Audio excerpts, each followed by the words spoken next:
अच्छा, और इसका मैं फॉर्मेट मास्क भी बता देता हूं कि देखा और लिखा किस तरह जाएगा, dd/mm/yy,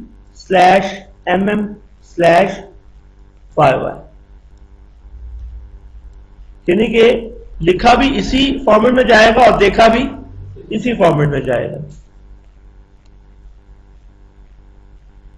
और अच्छा, जब आपने ये सेट कर दिया है कि डेट पे वो फॉर्मेट डिस्प्ले होगा और वो आज की डेट ऑटोमेटिक होगी, जब यूजर डाटा एंट्री कर रहा होगा एम्प नंबर देगा, ई नेम देगा, जॉब देगा और डेट तो अपने आप आ जानी है। तो फिर यहां पे जॉब के बाद फिर अगली आइटम क्या होनी चाहिए, सेल, यानी कि इसको बीच वाली आइटम को छोड़ देना चाहिए। ठीक है, तो इसकी प्रॉपर्टी में जाएंगे और यहां पे कहेंगे कीबोर्ड नेविगेबल नो, यानी कि आप स्किप कर रहे हैं इसको बीच में से। ठीक है, एंड सेव।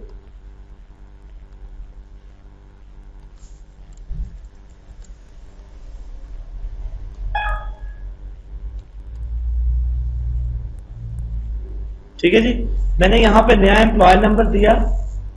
ठीक है, मैंने नेम दिया,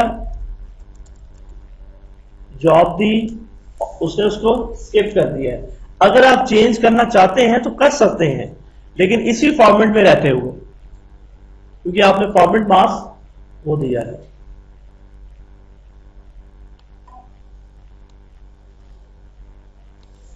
अच्छा जी, उसके बाद और इसमें सेल के कॉलम पे आता हूं। यहां मैं ये चाहता हूं कि सैलरी जो है इसकी कम से कम सैलरी क्या एंटर हो, 6000। किसी भी एम्प्लॉय की कम से कम सैलरी कितनी चाहिए, 6000। एंड हायर सैलरी जो है वो आप यहां पे, चले आप ये कर देते हैं। ठीक है, हायर सैलरी है। ठीक है, चले मैं 10,000 कर देता ताकि हायर सैलरी ये है। अच्छा, और मैं कहता हूं कि सैलरी लाजमी एंटर की जाए, तो क्या करूं, रिक्वायर्ड यस कर दूं। तो ये आप देख रहे हैं कि जिस किस्म का कॉलम है उस किस्म की आपको प्रॉपर्टी यूज करनी है, कि कभी भी एक कॉलम पे सारी प्रॉपर्टी यूज नहीं होगी, डिपेंड करता है कि कॉलम पे क्या प्रॉपर्टी यूज करनी है। तो यहां पे मैं इसको कंपाइल करता हूं।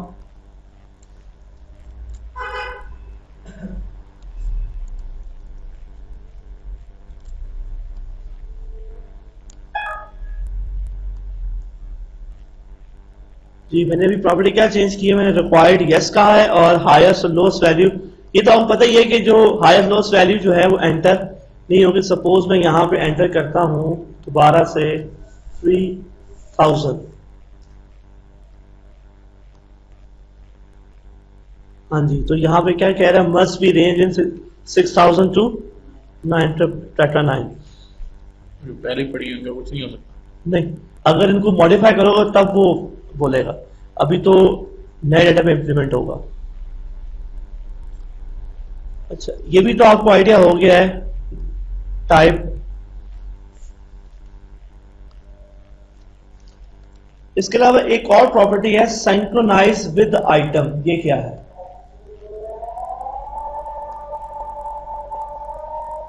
अच्छा, आप ये चाहते हैं इस रिकॉर्ड को रिमूव कर देते हैं।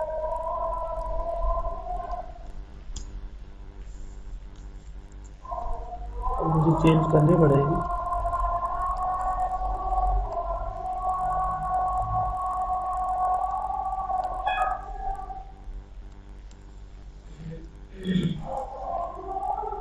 अच्छा, मैं ये चाहता हूं कि जब यहां पे जॉब लिखी जाए ना, तो जॉब जब जहां एंटर हो तो यहां पे एक बड़ा सा फील्ड हो जिसमें ये बोल्ड हो गई, यहां पे भी नजर आए मुझे।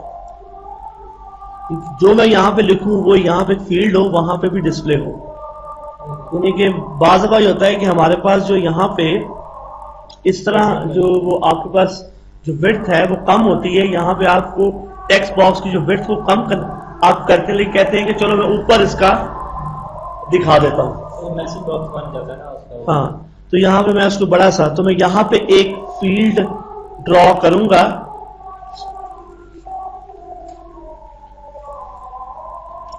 यहाँ पे मैं एक फील्ड ड्रॉ करूंगा और इधर दिस वन टेक्स्ट आइटम।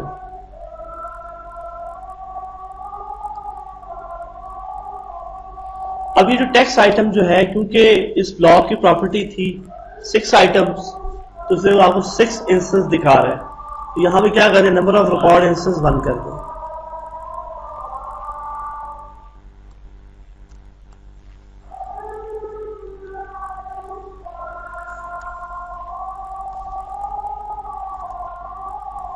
नाम दे देते हैं डुब जॉब।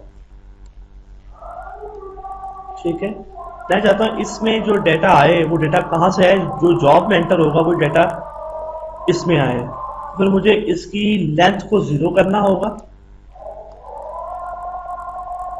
और यहां पे मुझे प्रॉपर्टी सिंक्रोनाइज विद आइटम किससे कराना है, जॉब के साथ। 2 मैंने काम किए यहां पे। इसको ड्रॉ करने के बाद इसकी लेंथ 0 की है, लाजमी है 0 करनी। हाँ, और सिंक्रोनाइज कराया है जॉब के साथ। देखिए जो कुछ जॉब में एंटर होगा वो इस फील्ड में डिस्प्ले होगा। ठीक है, जीरो किसे किया था हमने? लेंथ को। अच्छा, ये जरूरी है। हाँ, ये जरूरी है। उसके बाद एक और, चूंकि हमने ये कॉलम ड्रॉ किया है इस ब्लॉक के अंदर, इस ब्लॉक के अंदर अगर आपने कॉलम ड्रॉ किया है तो फिर मुझे उसकी पीछे डेटाबेस आइटम भी बतानी पड़ेगी। तो मैंने कहा कि ये जो कॉलम है डेटाबेस आइटम नहीं है, तो मैं क्या कर दूंगा, इस डेटाबेस आइटम नो कर दूंगा, क्योंकि ये मैंने कॉलम सिर्फ खाली जस्ट डिस्प्ले के लिए डुप्लीकेट। तो मैंने सिर्फ 3 प्रॉपर्टी छेड़ी है, एक सिंक्रोनाइज वाली, दूसरी डेटाबेस आइटम और तीसरी लेंथ वाली। अब आप इसको बेशक बड़ा में दिखाना चाहते हैं तो बड़े में दिखा दें इसको।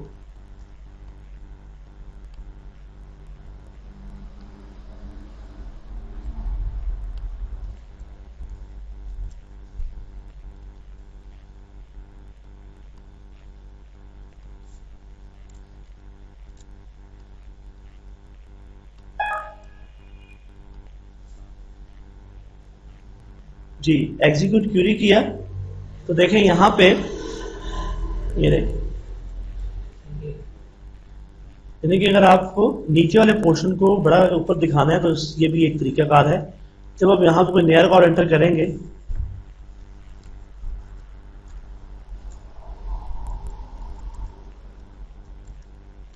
तो सारे 2 कॉलम को भी मिला सकते हैं। नहीं, कॉन्कैट करके जी।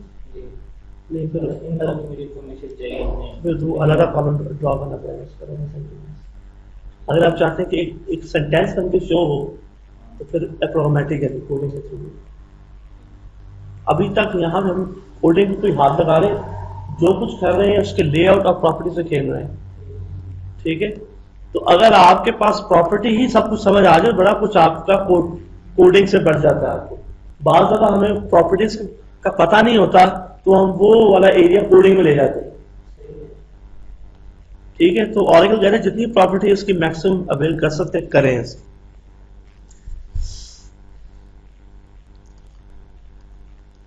अच्छा, अब आगे कुछ और भी प्रॉपर्टीज हैं।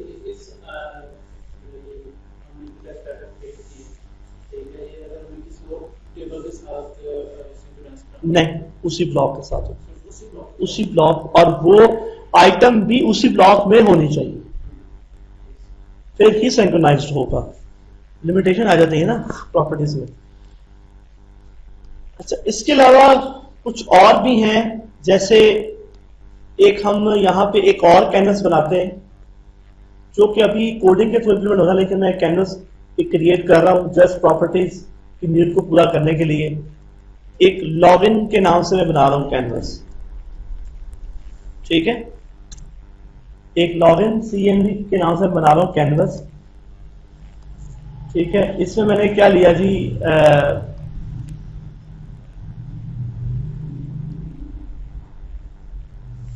अच्छा, इसको मैंने डिलीट किया क्योंकि वो कहाँ पे ले जा रहा है, उसी ब्लॉक में। ब्लॉक वो सिलेक्टेड है, तो यहाँ पे मैं आता हूँ ऑब्जेक्ट नेविगेटर में, एक ब्लॉक ऐसा बनाता हूँ जो टेबल के साथ एसोसिएट नहीं होगा, उसे हम बोलेंगे control block. Built and new data block manually, F4, इसकी प्रॉपर्टी में गए, इसका नाम ही कंट्रोल है तो कंट्रोल ही दे देते हैं। कंट्रोल कोई भी नाम दिया जा सकता है, और चूंकि ये डेटाबेस ब्लॉक नहीं है तो क्या करेंगे इसको, नो रिकॉर्ड। अब चूंकि ये डेटा कंट्रोल ब्लॉक है तो उसमें रिकॉर्ड भी एक ही होना चाहिए, तो इसलिए यहां क्या कहेंगे, सिंगल रिकॉर्ड यस। तो कंट्रोल ब्लॉक बनाने के लिए आपको दो प्रॉपर्टी चेंज करनी है, एक तो डेटा ब्लॉक नो और दूसरा सिंगल रिकॉर्ड यस। तो ये एक ऐसा ब्लॉक बन जाएगा जो टेबल के साथ एसोसिएट नहीं होगा। अभी इस ब्लॉक में कोई भी आइटम्स मौजूद नहीं है। तो मैं कैनवस पे आता हूँ, लॉगिन कैनवस पे, यहाँ पे आके मैंने ब्लॉक चूज किया कंट्रोल, ताकि जो मैं आइटम ड्रॉ करूँ वो इसी ब्लॉक के अंदर ड्रॉ हो। नहीं, हम कंट्रोल ब्लॉक वो जो एसोसिएटेड है ब्लॉक उसमें ड्रॉ करके नंबर ऑफ रिकॉर्ड वन तो कर सकते हैं, लेकिन मेरी रिक्वायरमेंट है कि मैंने कुछ फील्ड्स अलग ब्लॉक में रखनी है, ठीक है। तो यहाँ पे मैंने ये एक बना ली फील्ड्स, इसका मैंने लेबल लगा लिया, यहां मैं कहता हूं लॉगिन।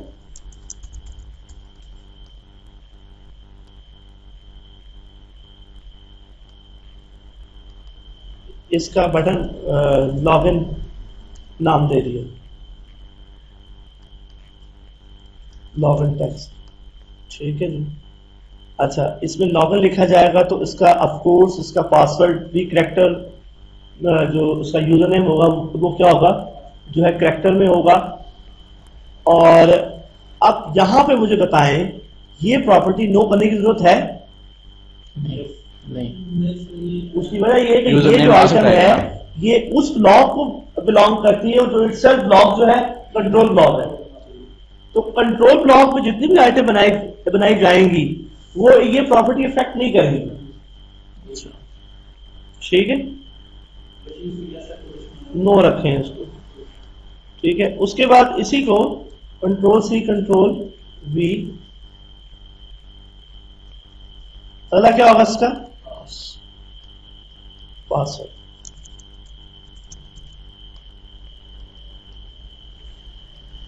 PWD इसकी भी करैक्टर।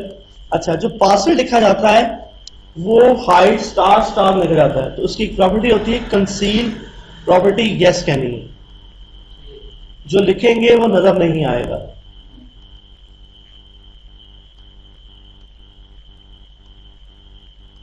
इसी तरह अब जाहिर बात है कि जब ये यूजर लॉगिन और पासवर्ड मैच होगा तो नीचे क्या होगा, एक बटन होगा, ओके का बटन, ठीक है। तो यहां बटन ले लें यहाँ पे।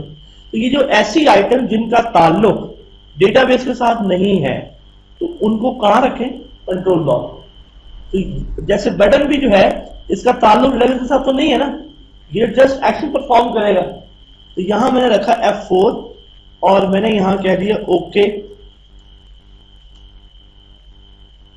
बटन, ठीक है। ये आगे बटन की प्रॉपर्टी शुरू हो गई।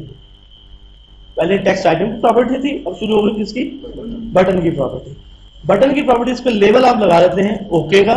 इसकी हॉट की दे देते हैं कि जो यूजर जब क्लिक ना करे कीबोर्ड से एंटर प्रेस करे।